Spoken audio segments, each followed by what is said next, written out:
नमस्कार बच्चों। तो बच्चों आज इस वीडियो में हम लोग कुछ इंपॉर्टेंट क्वेश्चन आंसर्स करने वाले हैं अबाउट कोविड-19।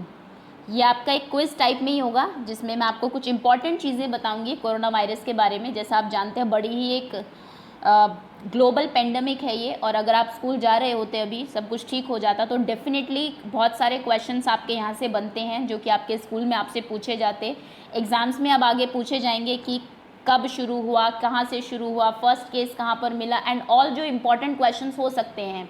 बहुत डिटेल में नहीं जाएंगे बट जितना ज़रूरी है एक स्कूल स्टूडेंट के लिए जानना उतनी डिटेल्स हम इस वीडियो में करने वाले हैं। Okay, so let's begin now. बिना टाइम वेस्ट किए स्टार्ट करते हैं। बिफोर दैट कोई भी स्टूडेंट अगर न्यू है टू द चैनल तो वीडियो के नीचे राइट साइड में रेड कलर से सब्सक्राइब लिखा होगा, उसको टैप कर दीजिए जिससे कोई भी वीडियो आपकी क्लास की आती है, कोई भी क्विज आती है तो आपके पास नोटिफिकेशन आ जाए। सबसे पहला इंपॉर्टेंट क्वेश्चन है आपका, वर्ल्ड हेल्थ ऑर्गेनाइजेशन जिसको आप WHO कहते हैं, पूरे वर्ल्ड में कोई भी अगर ऐसा क्राइसिस आता है जैसा अभी चल रहा है तो उसके ऊपर डिफरेंट रिसर्च एंड ऑल ये ऑर्गेनाइजेशन करता है। तो WHO ने ऑन 11 फरवरी 2020 को अनाउंस किया था an official name for disease that is causing the 2019 novel corona virus outbreak.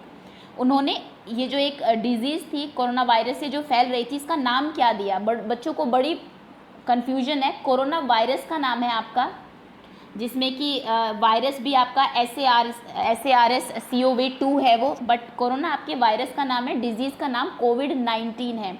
कोविड-19 क्या है वो भी मैं आपको एक्सप्लेन करूँगी अभी। तो फर्स्ट क्वेश्चन था कि नेम क्या है उसका। आपके ऑप्शन हैं कोविड-19, कोव-N19, कोवन-V19 या फिर कोवन-विड-19। तो देखिए कोविड-19 है नाम, और नाम क्यों है कोविड-19 मैं आपको बताती हूँ, क्योंकि इसका जो पूरा नाम है डिजीज़ का वो एक्चुअली में है कोरोना वायरस डिजीज़ 2019।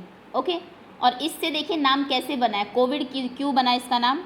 इन्होंने कोरोना का CO ले लिया, वायरस का VI, डिजीज़ का D, तो ये कोविड बन गया। और 19 क्योंकि 2019 में इसका फर्स्ट केस आया था नवंबर में, आपको पता होगा, इसलिए इसको कोविड-19 कहा जाता है, कोरोना वायरस डिजीज़ ऑफ 2019, और यहाँ से शॉर्ट फॉर्म बनती है कोविड-19। फुल फॉर्म अगर आपसे पूछी जाए कोविड की तो कोविड की फुल फॉर्म है कोरोना वायरस डिजीज़। ओके, कुछ इंटरेस्टिंग चीज़ें आपको पता लगी होगी इसमें जो शायद आपको ये पहले ना पता हो। Next question is which state observed first corona case in India. India में सबसे पहला कोरोना का केस कहाँ पर हुआ था। आपके ऑप्शंस हैं A Kerala, B Uttar Pradesh, C Gujarat या फिर D आसाम। तो देखिए जो फर्स्ट केस हुआ था दैट वाज इन केरला, वो केरला में ऑब्जर्व किया गया था। कब? जनवरी 30 को, 30 जनवरी को एक स्टूडेंट था जो कि वुहान यूनिवर्सिटी जहाँ पर कि ये स्टार्ट हुआ था, जिस सिटी में, वुहान में, आपने नाम सुना होगा बहुत बार, उसमें पढ़ा करता था और वो वापस आया था केरला। सो केरला के त्रिशूर एक डिस्ट्रिक्ट है, वहाँ पर इसका फर्स्ट केस मिला था due to a student who return home from Wuhan university. Okay, तो ऑप्शन होगा आपका A केरला में फर्स्ट केस इंडिया में अगर पूछा जाए तो केरला में मिला था कोविड-19 का। Next question is how many countries, areas और territories are suffering from novel corona virus outbreak in the world. कितनी कंट्रीज़ है आपके वर्ल्ड में जो कि कोरोना वायरस से अफेक्टेड है। आपके ऑप्शन हैं more than 50, more than 100, more than 150 या फिर मोर देन 200। तो देखिए इतना कहा जा सकता है कि हैंडफुल ऑफ कंट्रीज़ ही बची है जो कि अभी तक जिसमें कोई कोरोना केसेस ना मिले हो, अदरवाइज़ हर जगह हर कंट्री में आपको 1-2 केसेस तो मिल ही जाएंगे। अगर मैं बात करूं कि 1-2 कंट्री जिनमें नहीं मिले हैं तो देखिए नॉर्थ कोरिया, आपका तजाकिस्तान और तुर्कमेनिस्तान, ये कुछ ऐसी कंट्रीज़ हैं जहां पर कि एक भी कोरोना का केस नहीं मिला है। आई थिंक ऑलमोस्ट जो अभी तक सामने आई है 15 कंट्रीज़ ही सिर्फ ऐसी है जिनमें कोरोना केसेस नहीं हैं। और बाकी अगर हम टॉप कंट्रीज़ की बात करें तो इंडिया ने 3rd नंबर ऑलरेडी अचीव कर लिया है। सबसे पहले USA है अभी भी, 2nd नंबर पर ब्राज़ील है एंड 3rd इंडिया, जिसमें सबसे ज़्यादा केसेस और डेथ रेट बहुत ज़्यादा है यहाँ पर। सो ऑप्शन D करेक्ट है यहाँ पर, मोर देन 200। ये देखिए वर्ल्ड के क्या हालात हैं, जो रेड कलर से दिखाई दे रहा है ये वो कंट्रीज़ है आपकी जहाँ जो कि अफेक्टेड एरियाज़ हैं। Okay, next question is Thailand announced that it had proceed to test its novel corona virus vaccine on which animal और बर्ड। कौन से एनिमल या बर्ड पर, आप जानते हैं जब भी कोई वैक्सीन बनती है तो डायरेक्ट उसको ह्यूमन बीइंग पर अप्लाई नहीं किया जाता, पहले किसी एनिमल पर हम उसको अप्लाई करते हैं कि कहीं कोई सीवियर साइड इफ़ेक्ट ना हो। तो कौन से एनिमल पर ये जो कोविड की आपकी जो वैक्सीन बन रही है, हर कंट्री बना रही है, इंडिया में भी अलग अलग फेजेस चल रहे हैं, तो किस एनिमल पर इनको टेस्ट किया जाता है? आपके ऑप्शन हैं ए मंकीज़, बी लिजर्ड्स, सी हेंस या फिर डी काइट्स। तो मैं आपको बता दूं कि मोस्ट ऑफ दी जो आपके वैक्सीन्स बनती है ये मंकी या फिर आपके माइस जो चूहे होते हैं उन पर टेस्ट की जाती है।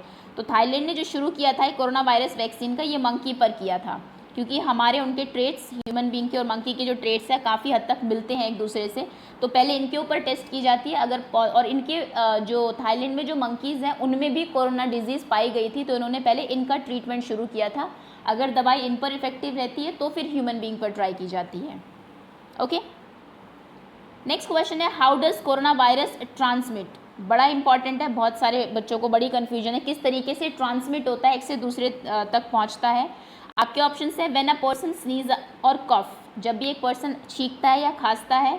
Droplets spread in the air, तो जो ड्रॉपलेट्स हैं वाटर ड्रॉपलेट्स वो एयर में ट्रांसमिट हो जाती है, फैल जाती है। Falls on the ground, ground पर गिरती है। एंड नियर बाई सरफेस, आसपास के सरफेस पे गिरती है।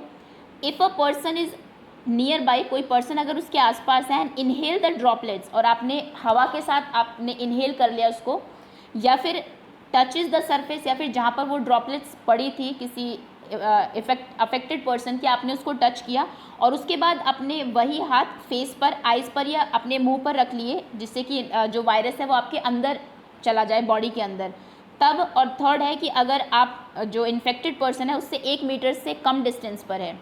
तो देखिए ऑल ऑफ दिस सभी तरीक़ों से ट्रांसमिट होता है। हवा से भी फैलता है, अगर आप डिस्टेंस कम है, जैसे पर्सन स्नीज़ करेगा, कॉफ करेगा, तो आप तक उसके जो वायरस है वो आएंगे, या फिर आप किसी जगह को टच करते हैं और फिर वही आपके फेस के ऊपर आप कहीं पर भी हाथ लगाते हैं, इसलिए कहते हैं कि बार बार आपको हैंड को सैनिटाइज करना है और हैंड वॉश करते रहना है।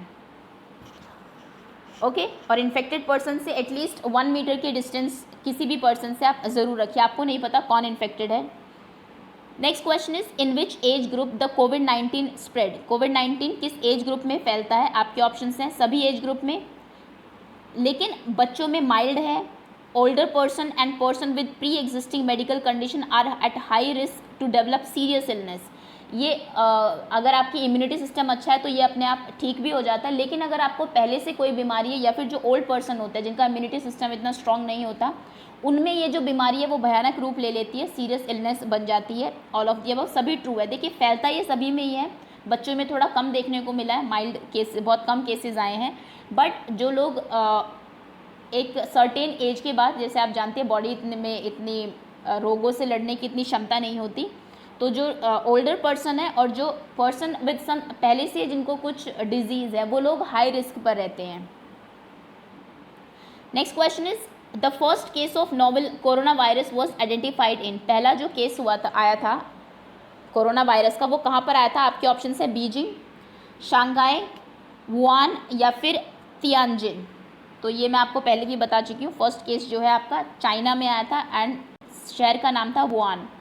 वहाँ की जो मार्केट है, एनिमल मार्केट, जो जैसा कि आप जानते हैं कि चाइना में लोग एनिमल्स को बहुत ज़्यादा खाते हैं, बिकॉज पॉपुलेशन बहुत ज़्यादा है और ज़मीन जो है आपकी खेती के लिए नहीं है, तो वहाँ की जो मार्केट थी उससे ये वायरस निकल के आया है। ये देखिए एक टाइम पे सिचुएशन कुछ ऐसी थी कि रोड्स बिल्कुल खाली थी, लोग बाहर नहीं निकल रहे थे, इतना ज़्यादा वहाँ पर फैल गया था। Next question is mild symptoms of novel corona virus are. क्या इसके थोड़े से माइल्ड सिम्टम्स क्या होते हैं? Fever, cough, shortness of breath या फिर ऑल ऑफ दी अबव। तो देखिए सभी चीज़ें हैं, जिनको कोरोना होगा, फीवर होगा, टेम्परेचर थोड़ा हाई रहेगा बॉडी का, कॉफ, खांसी एंड शॉर्टनेस ऑफ ब्रेथ, सांस लेने में आपको प्रॉब्लम होगी। सो डी ऑप्शन इज़ करेक्ट। और अगर मैं एक और सिम्टम बताऊँ जिससे आप चेक कर सकते हैं, loss of taste and smell. आदमी को टेस्ट नहीं आता है चीज़ों में, तो आप कुछ मीठी चीज़ खा लीजिए अगर आपको थोड़ा सा डाउट है तो। अगर आपको टेस्ट आ रहा है तो आप सही है। वैसे भी फीवर एंड कॉफ तो जनरली वैसे भी हो जाता है इस मौसम में। ओके, सो ये कुछ आपके सिम्टम्स हैं कोरोना के। Next is which animal is known to be the main cause of corona disease. Origin किस एनिमल से माना जाता है? एनिमल या बर्ड की, वहाँ से ये शुरू हुआ है। आपके ऑप्शन है क्रो, कौवे से, स्पैरो, आउल या फिर बैट।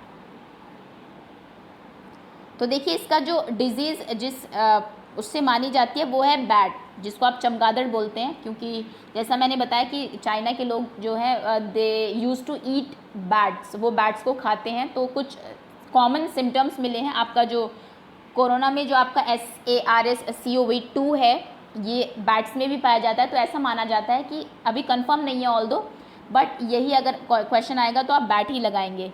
ओके,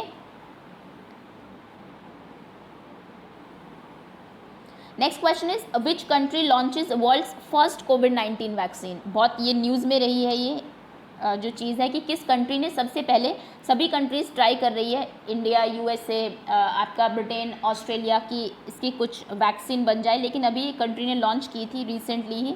उस कंट्री का नाम क्या है? आपके ऑप्शन है रशिया, USA, ऑस्ट्रेलिया या फिर इंडिया। फर्स्ट कोविड-19 की वैक्सीन किन्होंने लॉन्च की थी?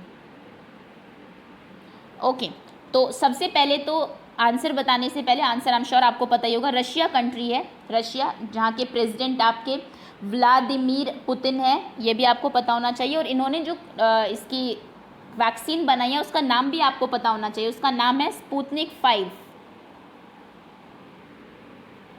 ओके, और ये जो नाम रखा है इन्होंने, ये मत सोचना कि पुतिन के नाम पे रख दिया है, ये एक्चुअली पहला जो वर्ल्ड का सैटेलाइट था उसका नाम स्पुतनिक था, तो उसके नाम पर ही रखा गया है। ओके, सो ये नाम है उसका। सबसे पहली कंट्री जिसने लॉन्च की थी वर्ल्ड की फर्स्ट वैक्सीन वो रशिया है। बाकी अलग अलग कंट्रीज़ में अलग अलग फेजेज़ में है ये आपके। So that's all, and I think कुछ लोग जिनका बड़ा ही इम्पॉर्टेंट रोल जो प्ले कर रहे हैं इस बीमारी से लड़ने में, we should thank them because actually में रियल हीरोज़ वही है। ओके, चलिए, thank you so much for watching and be safe, घर पर रहिए, सेफ रहिए जब तक कि कोई वैक्सीन एक्चुअली डेवलप नहीं हो जाती है हमारी कंट्री में। ओके, और घर पर रह के पढ़ाई भी करिए।